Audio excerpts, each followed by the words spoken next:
بسم الله الرحمن الرحيم الحمد لله رب العالمين والصلاة والسلام على نبينا محمد وعلى آله وصحبه أجمعين.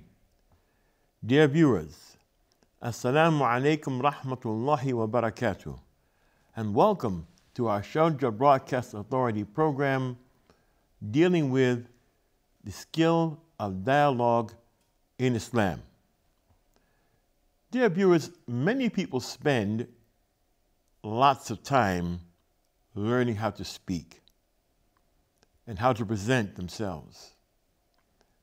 This program is about the skill of listening and then presenting oneself, or seeking to understand another before being understood.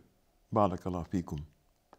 In our previous program, we spoke about the importance of dialogue in a Muslim's life and the pressing need of having it in various aspects of social life in general. I'll be discussing the skill of having a healthy dialogue with others, and the sources that we'll use, inshallah, for this discussion will be the Quran and the sunnah of the Messenger sallallahu alaihi wasallam, and the words that were given by our pious predecessors. In the Arabic language, dialogue is called hiwar. Hiwar, which means to return from one thing to another thing. Specifically, a dialogue is an exchange of words between two parties wherein one party speaks and the other party responds. Another definition is a dialogue is a category of speech between two people or two groups, which is characterized by an exchange of words that is done in a pleasant fashion. There is no attempt from one side to dominate the other one. The environment of discussion is peaceful, without argumentation, and without becoming fanatical. The Quran contains numerous examples of various dialogues. Some of these dialogues occurred between Allah subhanahu wa ta'ala and His creatures, such as the dialogue between Allah the Exalted and the angels regarding the creation of Adam alayhi salatu wasalam, found in Surah Al-Baqarah. Allah's dialogue with Prophet Isa, Jesus alayhi salam, in Surah Al-Ma'idah. The dialogue of the believing man of Fir'aun's family in Surah Al-Ghafir. The dialogue of the believing jinn with their people in Surah Al-Ahqaf. The dialogue of Prophet Moses alayhi salam with Al-Khidr in Surah Al-Kahf, the cave. And the dialogue of Prophet Solomon alayhi salam with the hoopoe bird in Surah Al-Naml. Rulings of dialogue. Dialogue is a praiseworthy type of speech if it is to promote goodwill and the reason for it is valid and it is done with knowledge and proof. If it is done with those things in it, then it's permitted in the religion of Islam and it's lawful.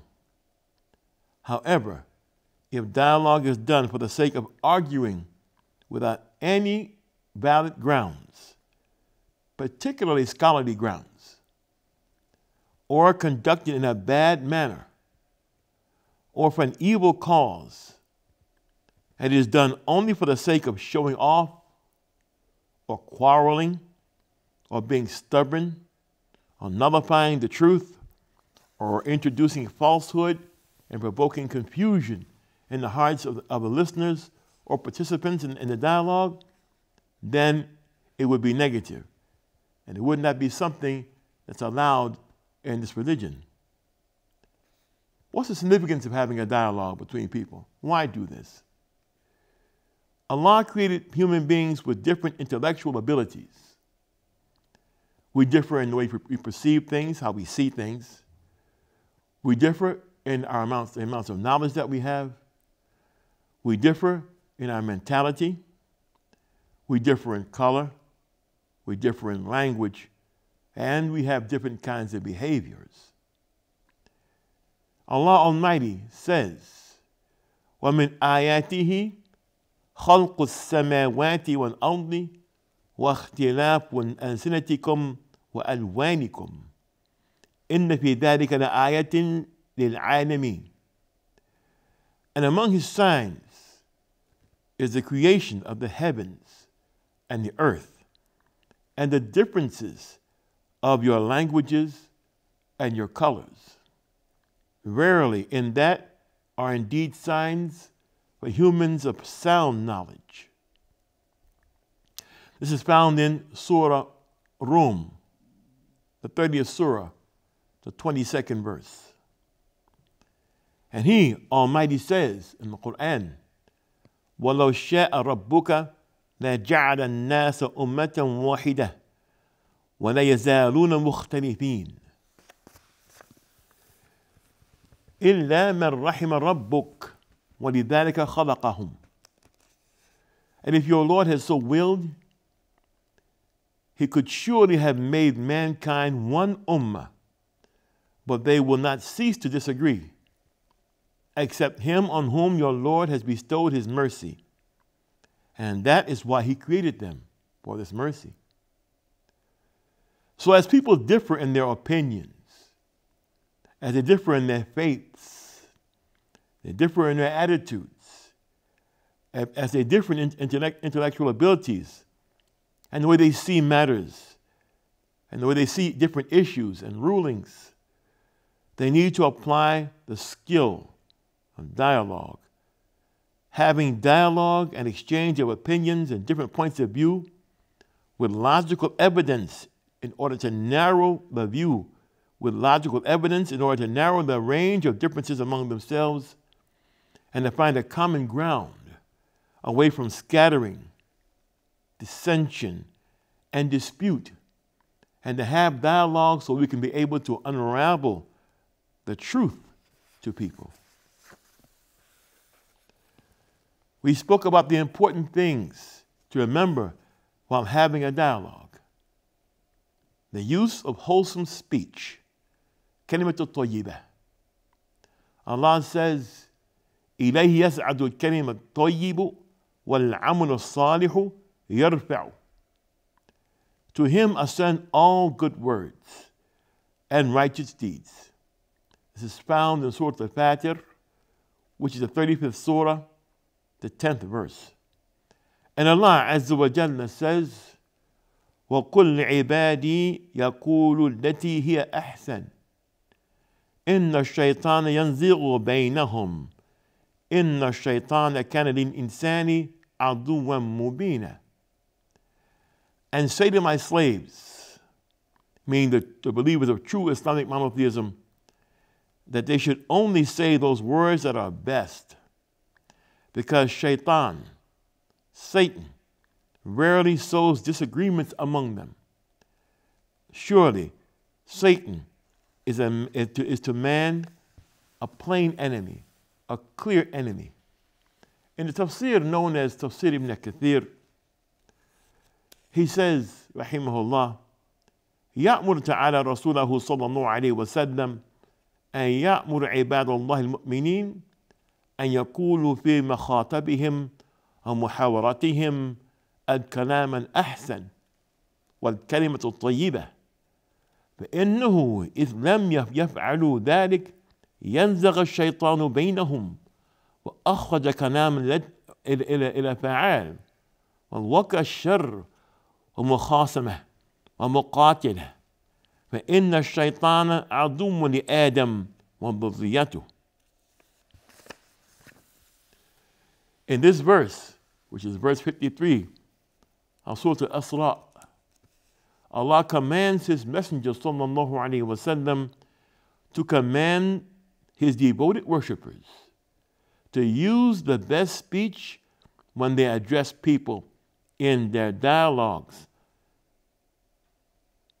He warns them that if they do not apply this manner of speech, that their sworn enemy, Satan, will incite enmity between them and hatred by cunningly converting their speech from wholesome speech to speech filled with emotion. This kind of talk can erupt into disputes and fighting. In verse 83 of Surah Al-Baqarah, Allah says, وَقُولُوا لِلنَّاسِ حُسْنًا, and speak good to people. Shaykh Abdul Rahman ibn Sa'di, may Allah have mercy on him, in his explanation of this verse said, among the words that are considered wholesome speech is commanding goodness, that people do good things, preventing the spread of sin, telling people that they shouldn't sin, teaching beneficial knowledge to people, knowledge about the Quran, and knowledge from the sunnah of the Prophet sallallahu alaihi wasallam, spreading the greeting, Assalamu alaikum, meeting your fellow Muslim and others with a smiling face. And then the Shaykh, may Allah have mercy on him, said, everyone is not able to share his wealth with vast numbers of people. However, Allah has given us a command that we can apply to reach a great number of people, and that is wholesome words and statements. The use of wholesome, decent speech in a dialogue includes not using foul and indecent speech when communicating with others. And here again, foul and indecent speech, known as profanity, and sometimes known as cursing, and sometimes known as foul speech, dirty language, al-fuhsh. For people to understand this, the danger of these words, go back into your dictionaries and look up the synonyms, the words that mean profanity. They used to be called swear words, swearing, because a person who is cursing is in fact swearing and is making blasphemous statements against Allah subhanahu wa ta'ala. Most curse words, most profane words are a form of blasphemy. They are a form of actually making a qasm. Like people say, wallahi. These curse words are the opposite. They are blasphemous. They're asking for the person that you say them to not have the mercy of Allah. So please, to people who don't speak English as their first language, don't repeat these words. Don't use them. And for those who may be in the habit of using them, stop. If you use them in your home, you'll destroy your home by using these words. If they come across the screen, or they come across the TV, or in the movies, and they use those words, they'll destroy your home. Wal'adu billah. This wisdom of using good speech in a dialogue was used by the Messenger of Allah, Ibrahim alayhi salatu wasalam, as he initiates a dialogue with his father. His words were, Ya abati, lima ta'budu, ma la yasma' wa la yubsiru, wa la yughni anka shay'a. O my father, why do you worship that which hears not, sees not, and cannot avail you in anything? And then he said, Ya abati, inni qad ja'ani min al-ilmi ma lam ya'tika, fattabi'ni ahdika siratan sawiyya. He said, O my father, verily, there has come to me of knowledge that which you do not have. So follow me. I will guide you to a straight path. And then he said to his father, Ya abati, la ta'budi shaitan.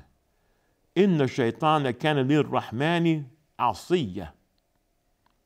O my father, don't worship shaitan. Don't worship Satan.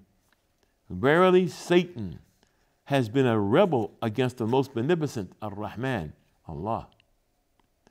And then he said, Ya abati, inni akhafu أن يمسك عذاب من الرحمن فتكون للشيطان وليا. O my father, verily I fear lest a torment from the most beneficent Ar-Rahman overtake you, so that you become a companion of Shaitan in the hellfire. And this is from Surah Al-Maryam, the 19th surah, from verse 42 to verse 45. Ibn al-Qayyim al-Jawziyyah, may Allah have mercy upon him, said about these verses, Ibrahim alayhi salam begins his dialogue with his father by addressing him as his father and never by his given name. This is a sign of respect on the part of Ibrahim alayhi salatu wasalam, that he presents his call to his father in the form of a question, not a command. He says to him, Ya abati, lima ta'budu ma la yasma'u wa la yubsiru wa la yughni anka shay'a. O my father, why do you worship that which hears not or sees not and cannot avail you in anything, can't do anything for you? He presents this in the form of a question rather than commanding him by saying, don't worship that. He asks his father questions.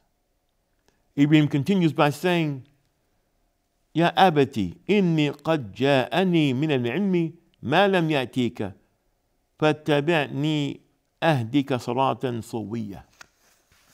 He says, O my father, verily, there has come to me of knowledge that which has not come to you. So follow me, I will guide you to a straight path. He speaks about receiving knowledge rather than saying to his father, you don't have any knowledge, you're ignorant. He says, I have knowledge that you don't have. Rather, he abstains from using that kind of speech, strong speech calling his father ignorant, but rather says, I have knowledge, my father, that you don't have, so follow me and I will guide you. Inshallah, we'll discuss this further in our next episode. هذا وصلى اللهم على نبينا محمد وعلى آله وصحبه أجمعين. السلام عليكم ورحمة الله وبركاته.